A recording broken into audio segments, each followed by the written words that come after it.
It can only be attributable to human error. He meddled in things that you people. He meddled in things. He meddled in things. Where will we go next? Just a phantom from another time. No one, Mr. Mulder. That's it, man. Game over, man. Game over.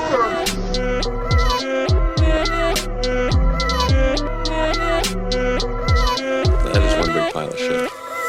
Hello, everyone. Welcome to another episode of Cryptid Campfire. I'm your host, Eli Watson, and today I am joined by D.A. Roberts, the author of the Apex Predator series, the Infinite Black series, and the Ragnarok Rising saga. How are you doing today? I'm doing well. How about yourself? Doing fantastic, man. I'm glad to have you on the show. I know you reached out to me, which I'm pretty stoked about, honestly. So I'm glad to have you on here. I'm glad to be here. My original series was a zombie series, but now that I'm doing books about cryptids, I wanted to branch out and find other podcasts, other shows that dealt with that, so I could hopefully expand my audience.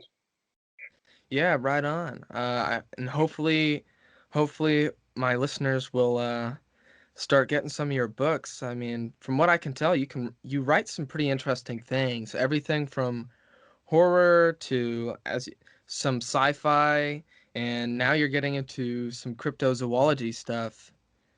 Can you explain a little bit about how you kind of made the progression? Well, I grew up in the early 70s. I was born in 1970. But back in the 70s, I used to watch anything horror I could find. My mother was a big avid reader, and she encouraged me to read. And from a fairly early age, I knew I wanted to write. But shows like Kolchak the Night Stalker and later the X-Files and shows that dealt with the unusual and the extraordinary, it really interested me. It piqued my curiosity.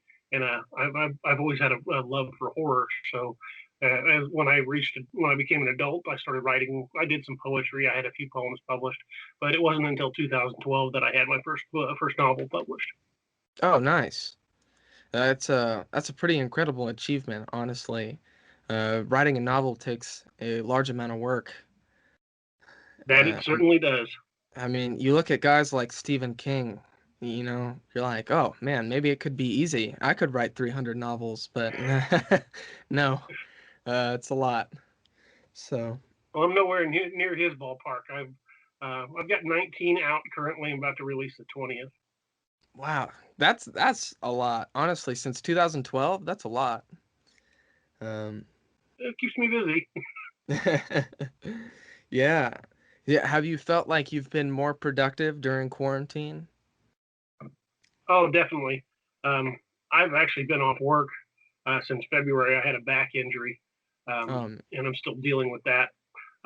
But since I'm limited mobility until after I'm healed, I've just spent a lot of time writing on my laptop. So I've probably completed at least five books since I've been off. Oh, wow. Because all I do is write. That's awesome, man. That's an incredible work ethic you got. But I mean, you've written about zombies. You've written about well, now you're getting into cryptids, as you've told me. What are some of your favorite cryptids? Or well, I first heard about Bigfoot years and years ago. I think the show was called In Search of with Leonard Nimoy. Mm-hmm. Did a show on Bigfoot, and from then on, I was just absolutely fascinated. I grew up in rural Missouri. On a farm, and fished, hunted, anything you could imagine a kid in the woods would do. And I've seen and heard some pretty weird stuff in the woods, but I've never had an actual physical sighting. But I've had things that I'm convinced wasn't natural or normal. It's things like that, that just always piqued my curiosity and encourage this love of things. But I'd say if I had to choose my favorite of the cryptids, it would be a pretty close tie between Bigfoot and Dogman, because those are the two that really get my attention. Yeah. Oh, yeah.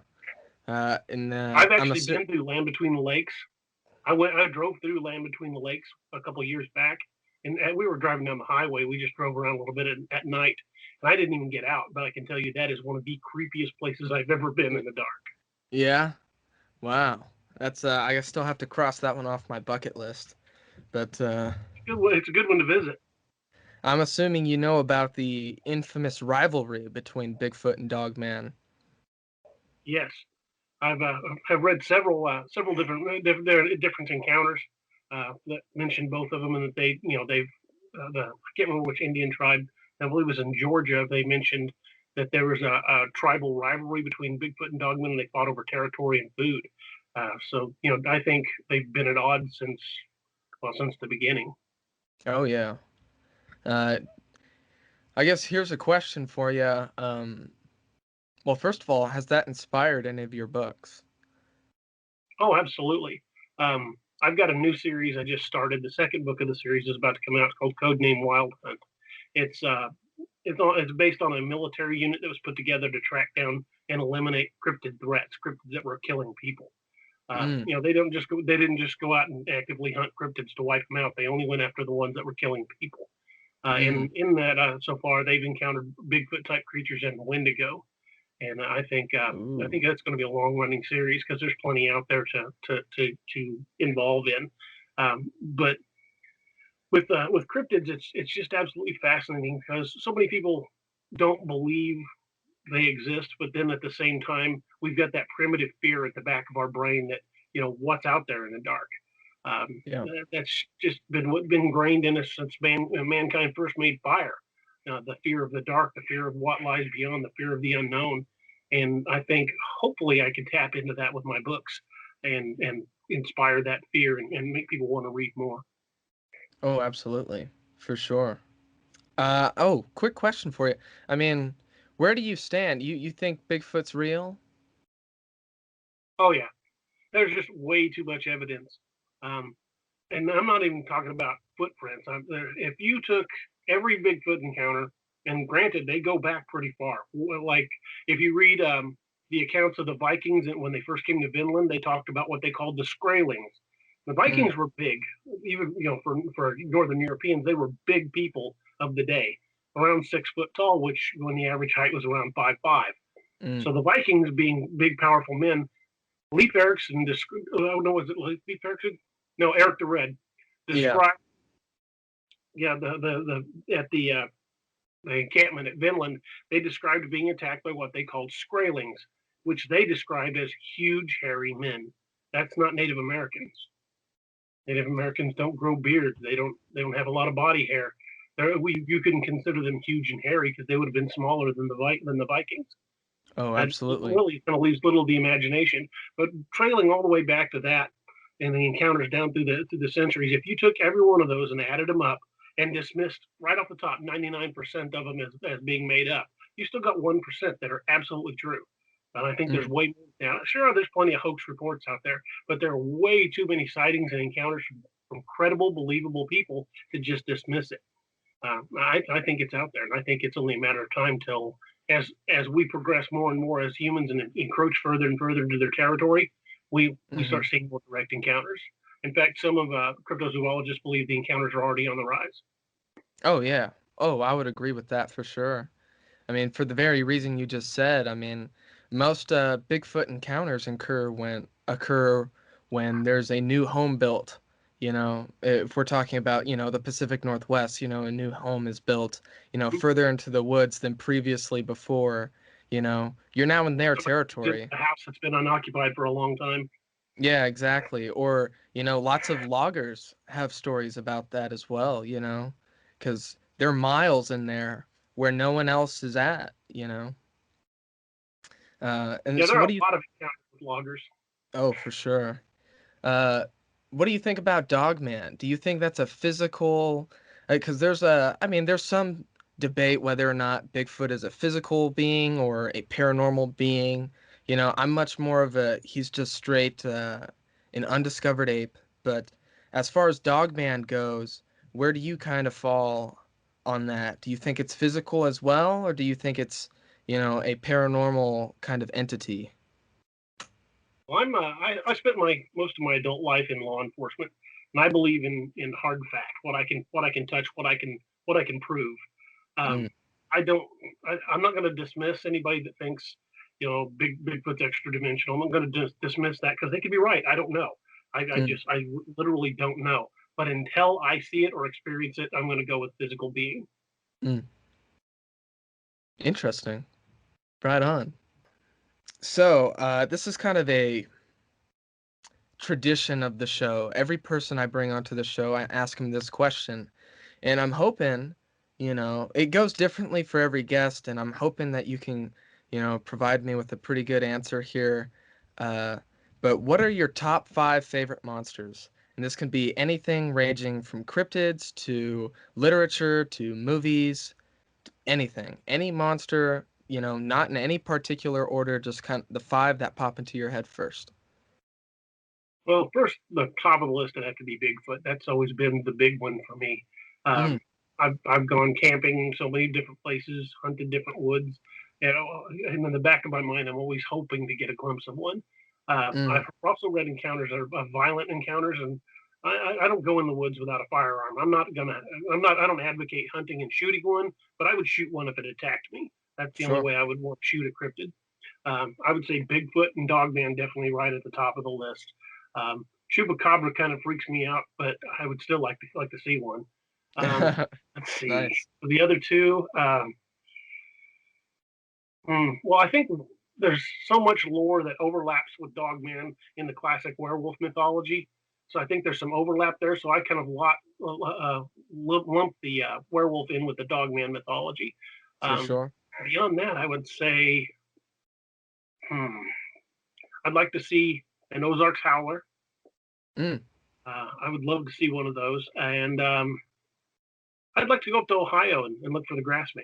Well, even though that's probably just an offshoot of Bigfoot. Yeah.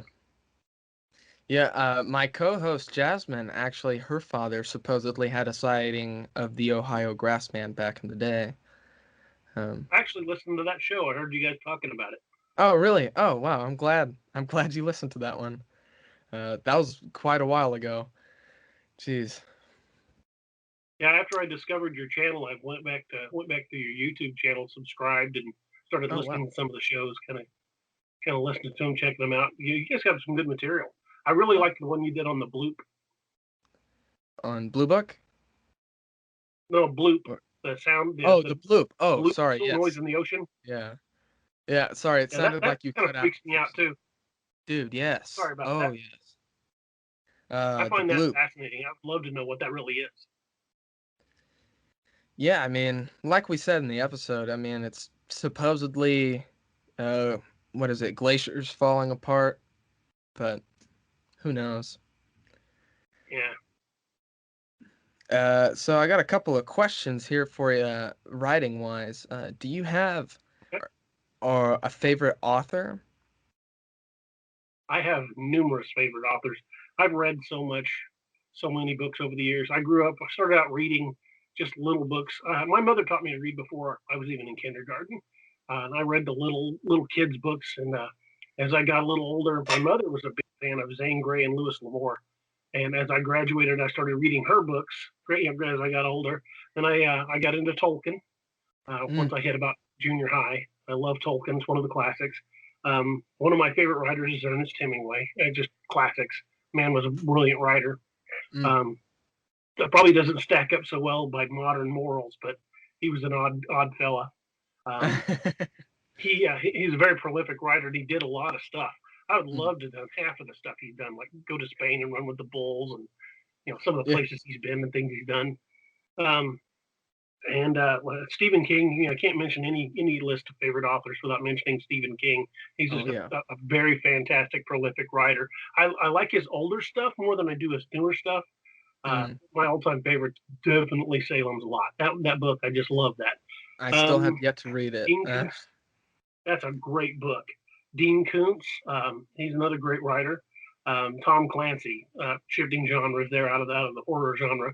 Right. Tom Clancy brought such realism to his tactics, to his the presence of the characters, and I've tried to in my own way use his example for all my military and law enforcement type characters. Mm. I try to keep myself as realistic as possible, so I don't. You know, I'm phrasing that badly. I try to keep the action as real as possible, so it's far more believable. But I Mm. could go on about writers I love. Tony Hillerman. Have you read Tony Hillerman? I haven't, He no. writes a lot of Native American horror, usually Oh. based in New Mexico around the Navajo reservation. Oh, Uh, wow. he blends modern police techniques with Native American horror and lore, like the Skinwalker and things like that. His books are fantastic. There's just Mm. so many great writers out there. Oh, for sure, yeah. Wow, that was a good list right there. I mean, I just recently, that's funny, you started off with Louis L'Amour, but I just recently got into Louis L'Amour. I just recently getting into all the westerns and the cowboy culture and stuff like that. All that stuff used to bore me as a child, and now I find it incredibly fascinating. I don't know what it is, but just something about cowboys. It's just so cool. I I lived in New Mexico for about 10 years Mm. before my mother passed away, and I just love the cowboy culture. And then I also grew up reading books by Jack London, and he just Oh. inspired that frontier philosophy, that frontier feel.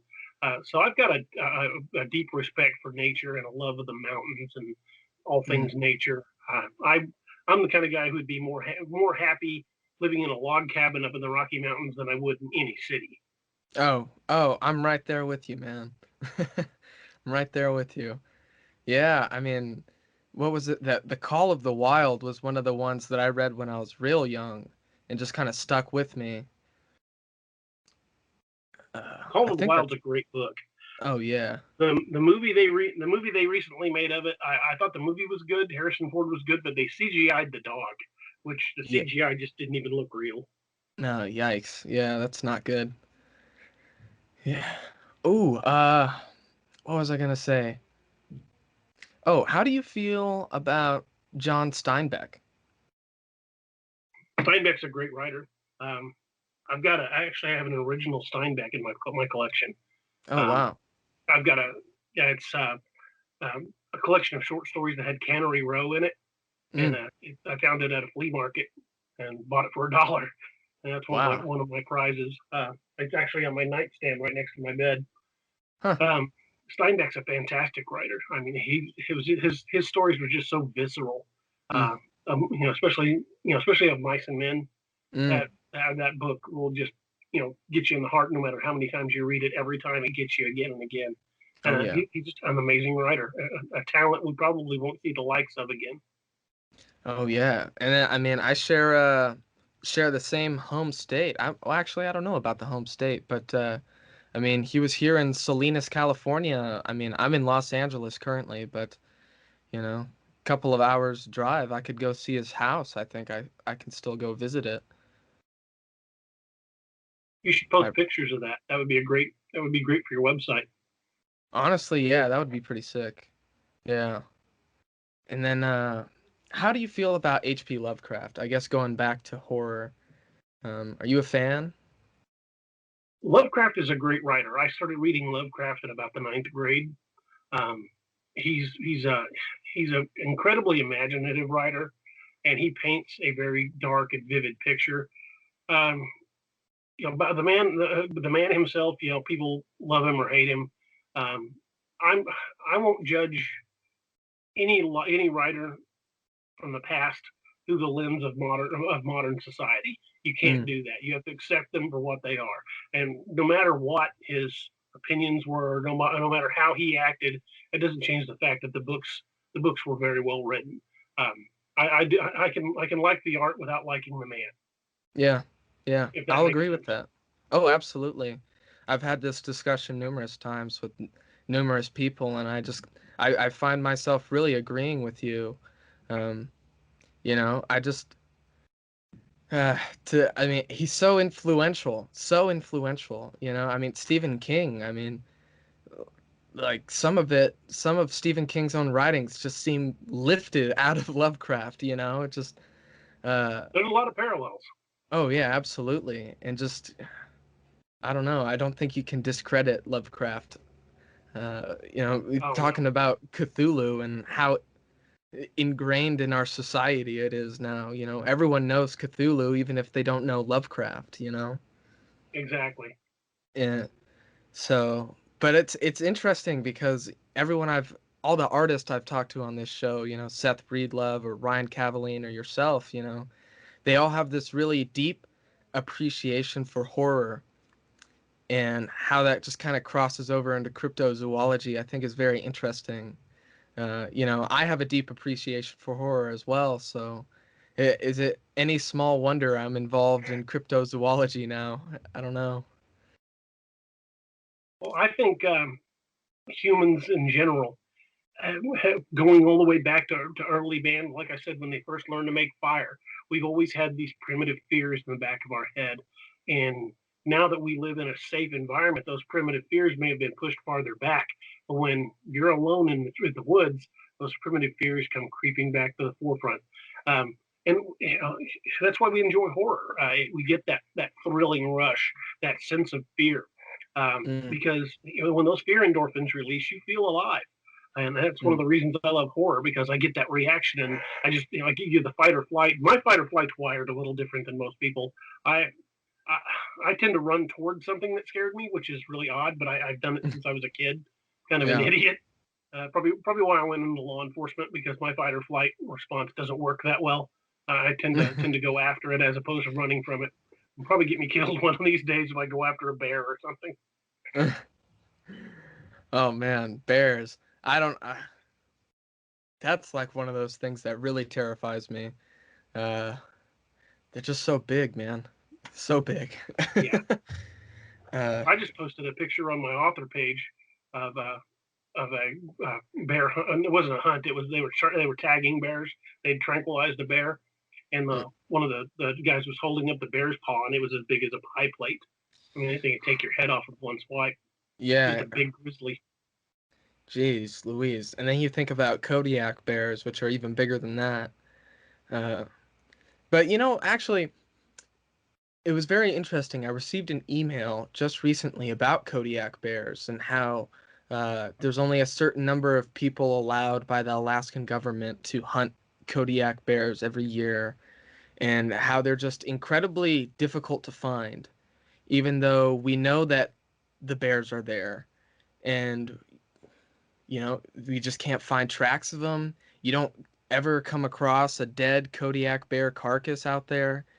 Uh, Bears are highly intelligent. They can Yeah, avoid you if they want to.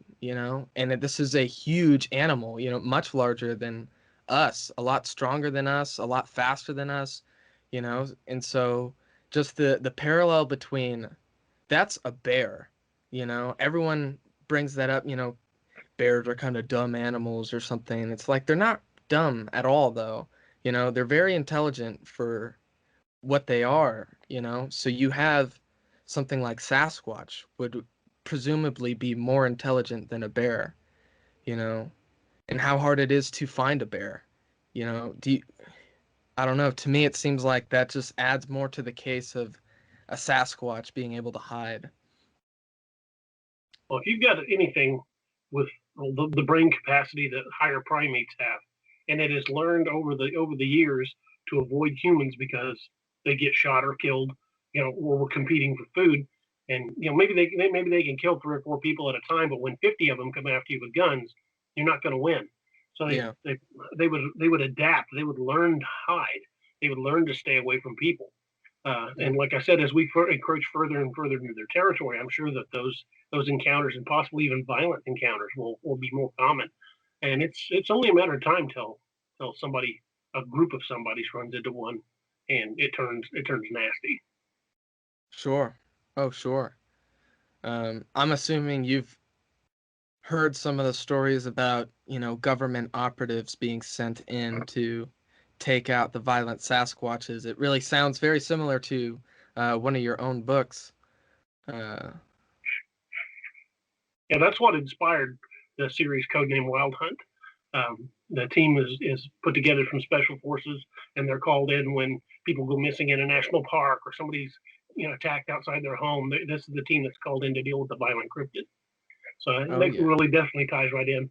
And you read so many accounts of things, and sure, there for every violent encounter you read, there's 100 or more of encounters where people had a rock thrown at them, or they just saw one and it walked away. I'm sure any animal can be aggressive. Take grizzly bears, for example, or the Kodiak bear, like you were talking. You have encounters where people have walked literally right up on them. The bear just looks at them and walk away. But the next day, if that bear's hungry, might not want to try that. If you stumble out onto a bear and it's not hungry, it's probably just going to look at you and run away, or you run away and it not chase you. But if Right. that bear's out hunting and looking for food, you're looking like a pretty easy source. Mm. Oh, for sure. So I know you said earlier, you wouldn't go out and hunt a Bigfoot. So what are you hoping for? You say it's a matter of time before, Bigfoot's discovery, or just something goes really I think it's wrong with some people. one of the two. It's either there's going to be an incident where it can't be ignored, where numerous people are killed by maybe a clan of Bigfoot, or it runs into a group of hunters and they bring one in. Um, Mm, and I hate to see that happen. I mean, especially if we turns out that instead of being just any other primate, that it's a relic hominid. If it's an offshoot of humanity and possesses language and skills, I hate to think of something like that being shot and killed. I don't want to see one harvested for science. Um, but unfortunately, that's the only way science is ever going to believe it's there. Now, look at the great apes of Africa. The natives knew they existed for centuries, oh yeah. but white explorers didn't believe it until somebody dragged one in and dropped it on a desk. And Right. and unfortunately, that's just the way science is. Science is a double-edged sword. We learn so much from science, but by learning, we've had to cut into the natural world with that same sword. So it cuts both ways. We have to damage in order to learn, but then we learn we shouldn't have damaged. So Yeah, that is how it seems to go. I mean, we have some pretty good video evidence, but like you said, it's never going to be scientifically recognized until we have an actual specimen laying there on a table. So, exactly, with the ease of Photoshop and Video Shop, it is very very easy to fake a picture. oh, for sure. Forensic But analysis can tear down a picture and most of the time determine if the picture's been altered.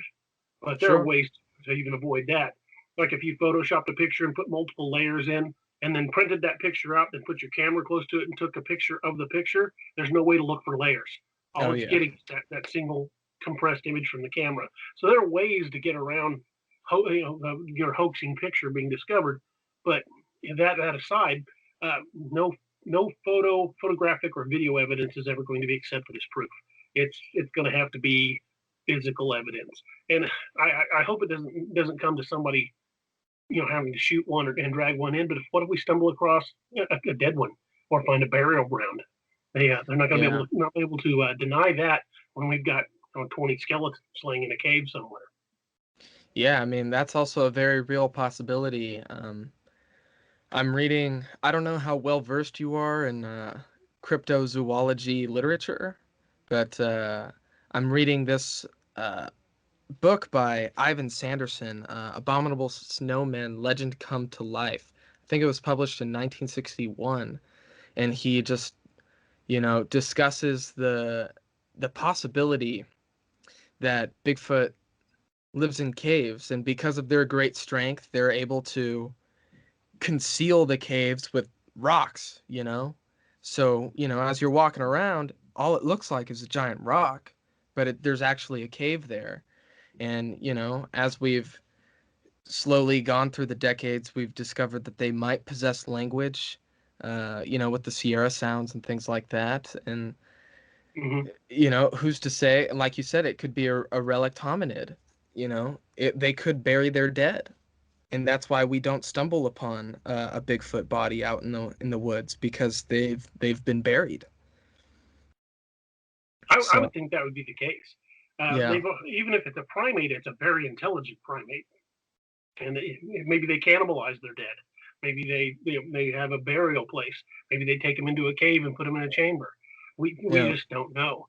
Um, but much like the mountain gorilla that science didn't believe existed, but the natives knew. Native Americans have got hundreds of different names for the same creature. Tribes Hmm. that never met each other on opposite parts of the continent describe the same creature. So Hmm. it's I believe it's out there. Oh, absolutely.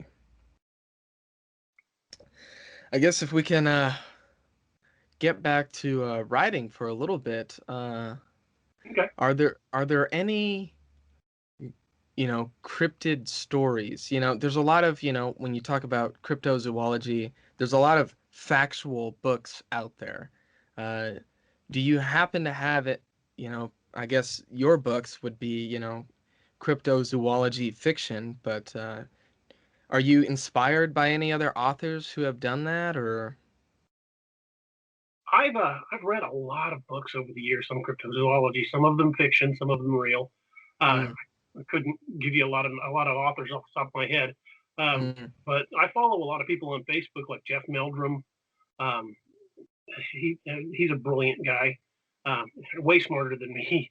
And if he mm, believes it's real, I mean, he's studied the tracks. He's identified the mid tarsal break in the footprint. He's identified the identifying marks like fingerprints in the tracks.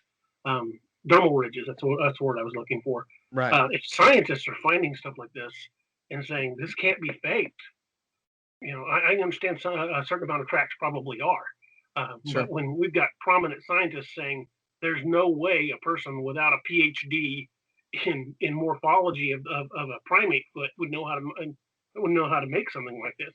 And one of the odds somebody that spent 2 decades studying primate morphology would go out and try to hoax that. I mean, it's just the odds of it. You've got a better chance of getting hit by lightning while winning the lottery. Right. Yeah, that's right. I will agree with that. Um, you mentioned you've written 5 books since February. Hmm. Each of them Uh, around 75,000 words. Whew. So, what's your process? How do you get through them so fast? Well, like I said, I've had a back injury that's kept me with limited mobility, so I spend a lot of time on my laptop, and I can only drain my brain so much by scrolling through Facebook. I just get bored pretty fast because Yeah. it's all people bickering back and forth, and this political party, that political party. I'm pretty Uh, apolitical. I don't really care. that's So good. I try to avoid all that. Uh, and Yeah. I don't post anything political on my Facebook page. I just as an author, why would you want to post something that's going to piss off immediately half your fan base? So I don't Right. post anything political. I don't voice my political stance. That's why they call it a secret ballot. So I just uh, I just keep it to myself and I talk about my books. But there's just I forgot where I was going with this, but I enjoy spending so much time writing. I enjoy the expression because even when I'm not writing, I've got ideas going through my head. Since I was a kid, I would imagine these little adventures in my head when I'd be trying to go to sleep at night, and Mm. and those just stuck with me. And that's really the process. I know the characters, I imagine the scenario, and I let it play out in my head like a movie, and then I just write down what I saw. Mm.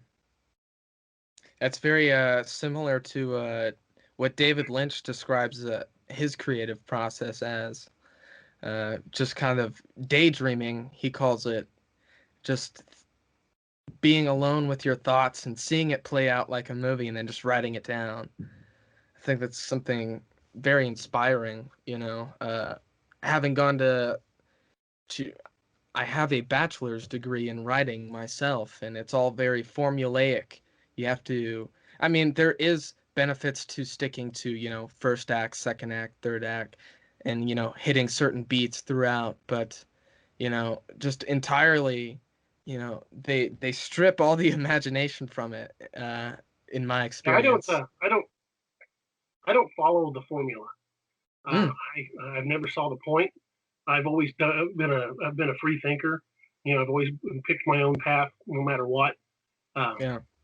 You tell me how to do something, fine. But if you tell me to do something, I'm going to do it my way. Yeah. Unless I'm specifically told it has to be done a specific certain follow the set of instructions to the letter, I'm going to come up with my own way to do it. Sure. Same goes with my writing. I don't follow the script, so to speak. I don't follow the patterns and the dynamics of the way they want books to be written. I just write the story I see and let the story evolve itself. And I've read so many books. Oh, I couldn't even count the number of books I've read since I was a kid. I mean, I used to tear through books. I'd go to the library and come home with an armload of books, and 2 days later I'd take them back and come home with another armload of books. I just read constantly. I was especially when in the wintertime when you couldn't really do much outside, I read a lot. Mm. So I've read so many books. I know how books feel. I know how books should flow, and I don't think somebody like Steinbeck or even Hemingway followed those models that they teach in class of how writing is supposed to be done. They wrote their stories and they wrote them how they wanted to, and that's what I do. And I hopefully that the people that read it like it. Not everybody will, and that's something I tell a lot of aspiring authors.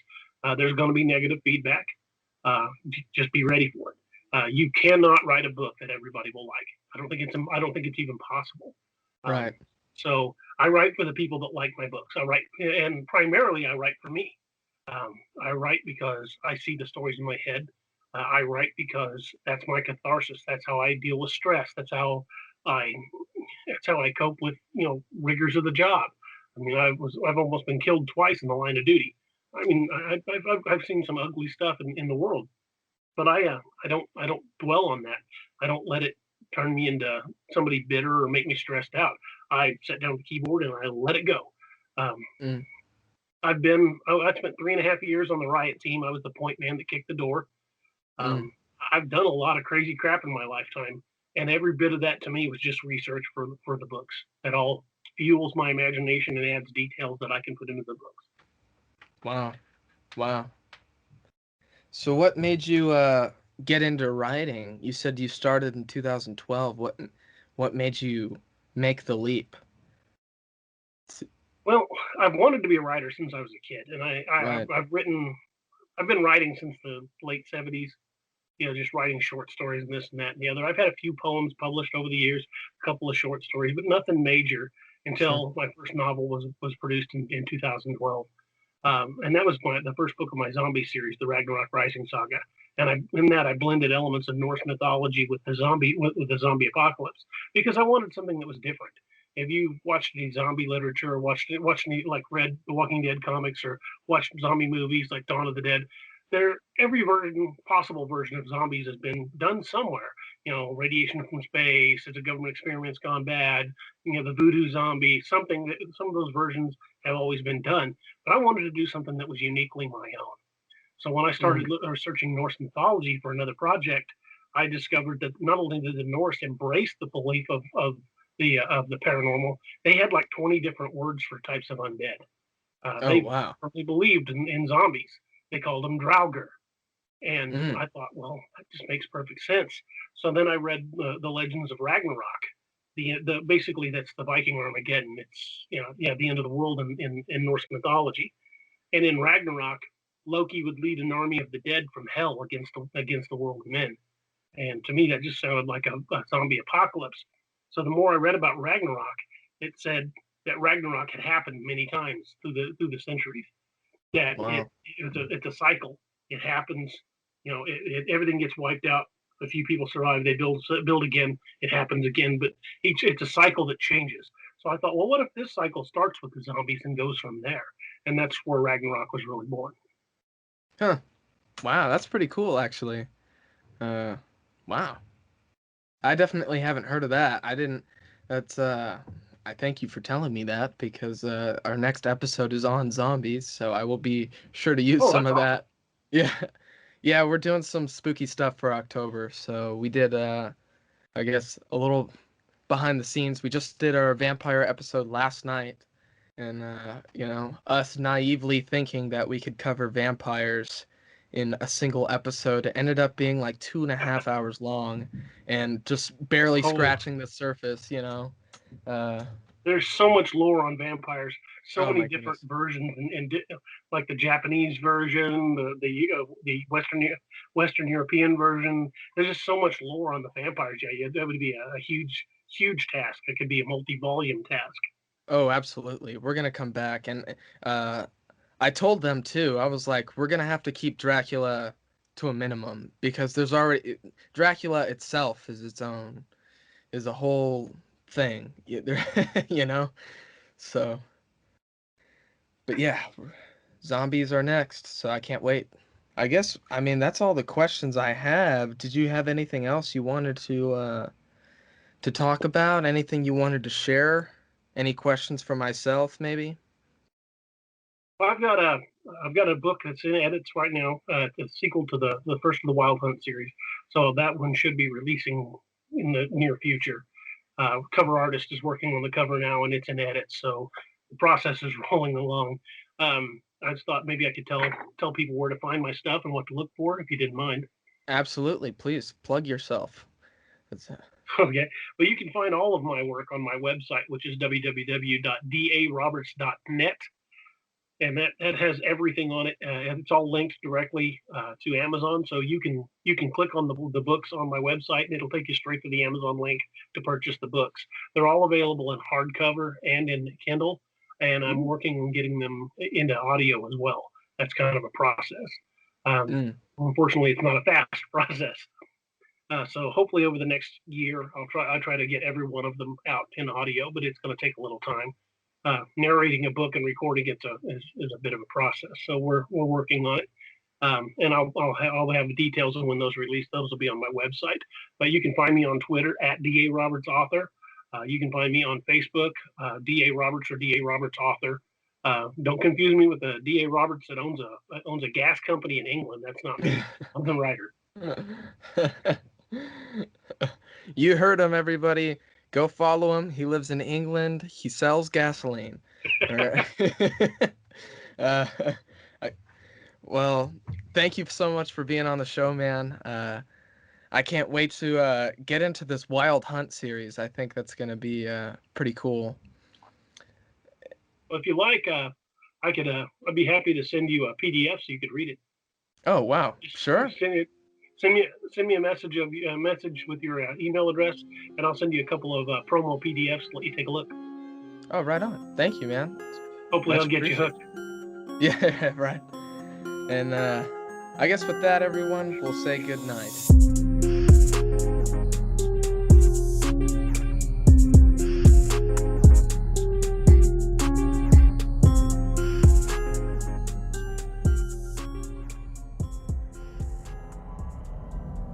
This podcast is a part of Straight Up Strange Productions. Discover more shows like this one at straightupstrange.com.